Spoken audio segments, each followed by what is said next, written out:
Assalamualaikum warahmatullahi wabarakatuh. Hai anak-anak solih-solihah, bagaimana kabarnya pagi ini? Ustazah doakan semoga anak-anak selalu dalam keadaan sehat, juga semangat ya melaksanakan aktivitas daring pagi ini. Hari ini Ustazah akan menyampaikan majelis pagi mengenai keutamaan sholat 5 waktu. Anak mau tahu apa saja keutamaan sholat 5 waktu? Yuk kita simak penjelasan berikut ini. Keutamaan sholat 5 waktu. Sholat 5 waktu punya keutamaan yang begitu besar. Berikut dalil-dalil yang sahih yang menjelaskan sholat 5 waktu. Yang pertama, sholat adalah sebaik-baik amalan setelah 2 kalimat syahadat. Dari Abdullah bin Mas'ud, ia berkata, "Aku pernah bertanya kepada Rasulullah, amalan apakah yang paling afdol? Jawab beliau, sholat pada waktunya. Lalu aku bertanya lagi, terus apa? Berbakti pada orang tua, jawab Nabi. Lalu apa lagi? Aku bertanya kembali, jihad di jalan Allah, jawab beliau.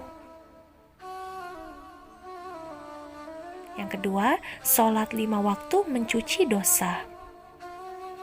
Dari Abu Hurairah, ia berkata bahwa Rasulullah SAW bersabda, "Tahukah kalian seandainya ada sebuah sungai di dekat pintu salah seorang di antara kalian, lalu ia mandi dari air sungai itu setiap hari 5 kali, apakah akan tersisa kotorannya walau sedikit?" Para sahabat menjawab, tidak akan tersisa sedikit pun kotorannya.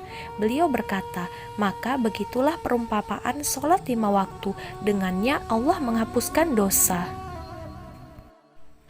Yang ketiga, sholat 5 waktu menghapuskan dosa. Dari Abu Hurairah, Rasulullah SAW bersabda, di antara sholat yang 5 waktu, di antara Jumat yang satu dengan Jumat lainnya, di antara Ramadan yang satu dengan Ramadan yang lainnya, itu akan menghapuskan dosa di antara keduanya, selama seseorang menjauhi dosa-dosa besar. Yang keempat, sholat adalah cahaya di dunia dan di akhirat. Nabi bersabda yang artinya, berilah kabar gembira bagi orang yang berjalan ke masjid dalam keadaan gelap, bahwasanya kelak ia akan mendapatkan cahaya yang sempurna pada hari kiamat. Yang kelima, Allah akan meninggikan derajat dan menghapuskan dosa. Rasulullah SAW bersabda, hendaklah engkau memperbanyak sujud kepada Allah, karena engkau tidaklah sujud pada Allah dengan sekali sujud, melainkan Allah akan meninggikan derajatmu dan akan menghapuskan satu kesalahan darimu. Yang keenam, sebab mudah masuk surga dan dekat dengan Rasulullah.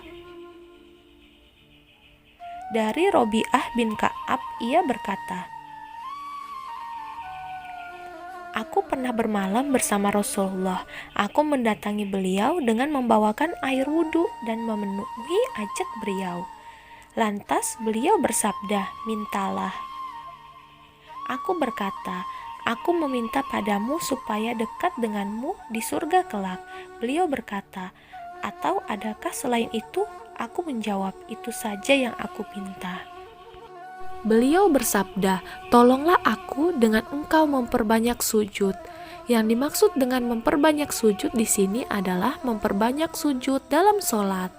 Yang ketujuh, berjalan menuju sholat akan dicatat sebagai kebaikan, meninggikan derajat, dan menghapuskan dosa.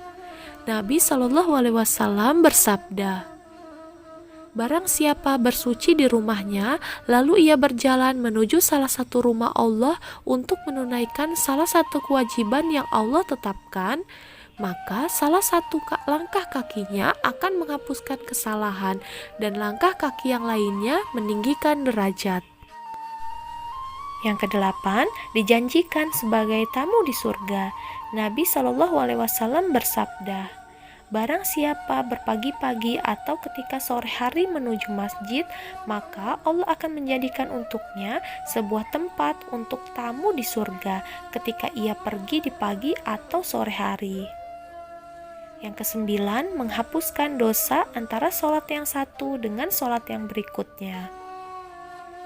Rasulullah Shallallahu Alaihi Wasallam bersabda yang artinya, tidaklah seorang muslim memperbagus wudhunya, lantas ia mengerjakan sholat, melainkan Allah akan mengampuni baginya dosa di antara sholat tersebut dan sholat berikutnya. Kesepuluh, menghapuskan dosa yang telah lalu. Rasulullah Shallallahu Alaihi Wasallam bersabda, tidaklah seorang muslim menghadiri sholat wajib, lalu ia memperbagus wudhu dan mengerjakan sholatnya dengan khusyuk.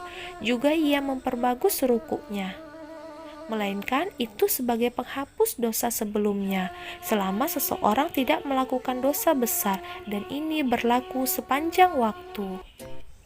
Nah, anak soli dan soliha, begitu besar ya keutamaannya jika kita melaksanakan sholat 5 waktu. Anak-anak, sholat merupakan hal yang pertama akan dihisab di yaumil kiamat kelak. Semoga anak-anak bisa selalu menjalankan sholat 5 waktu dan tidak pernah meninggalkan sholat. Amin ya robbal alamin. Anak-anak, sekian majelis pagi hari ini dari Ustazah. Ustazah mohon maaf apabila ada kesalahan. Ustazah akhiri. Wassalamualaikum warahmatullahi wabarakatuh.